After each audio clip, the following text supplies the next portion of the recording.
एक समय की बात है, एक लपसी और एक तपसी था। दोनों भगवान की पूजा पाठ किया करते थे। तपसी हमेशा भगवान की तपस्या में लीन रहता था, मगर लपसी अपने पेट को भरने में ज्यादा जोर देता था।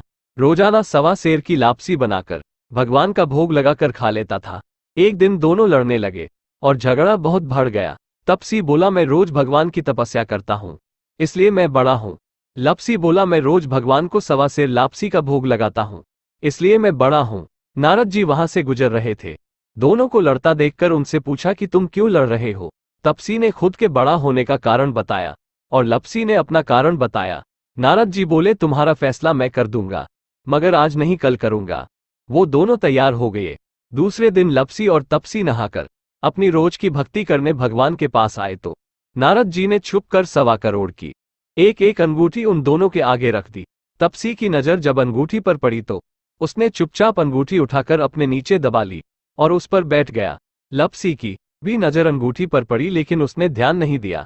भगवान को भोग लगाकर लापसी खाने लगा। नारद जी सामने आए तो दोनों ने पूछा कि कौन बड़ा है, अब आप बताओ। तो नारद जी ने तपसी से खड़ा होने को कहा। वो पहले तो खड़ा होने के लिए तैयार ही नहीं हुआ। नारद जी के बार बार बोलने पर वो खड़ा हुआ तो उसके नीचे दबी हुई अंगूठी दिखाई पड़ी। नारद जी ने तब तपसी से कहा, तपस्या करने के बाद भी तुम्हारी चोरी करने की आदत नहीं गई, इसलिए लपसी बड़ा है और तुम्हें तुम्हारी तपस्या का कोई फल भी नहीं मिलेगा। तपसी शर्मिंदा होकर माफी मांगने लगा। उसने नारद जी से पूछा, मुझे मेरी तपस्या का फल कैसे मिलेगा। नारद जी ने कहा, यदि कोई गाय और कुत्ते के लिए रोटी नहीं बनाएगा तो फल तपसी तुझे ही मिलेगा। यदि कोई ब्राह्मण को भोजन करवाकर दक्षिणा नहीं देगा तो फल तुझे मिलेगा। यदि कोई साड़ी के साथ ब्लाउज नहीं देगा तो फल तुझे मिलेगा। यदि कोई दिए से दिया जलाएगा तो फल तुझे मिलेगा। यदि कोई भी कथा कही या सुनी जाए लेकिन तुम्हारी कहानी नहीं सुने तो फल तुझे मिलेगा और किसी को कोई फल नहीं मिलेगा। यदि कोई पत्नी अपने पति को खुशी नहीं दे पाएगी तो फल तुझे ही मिलेगा और उनको कोई फल नहीं मिलेगा।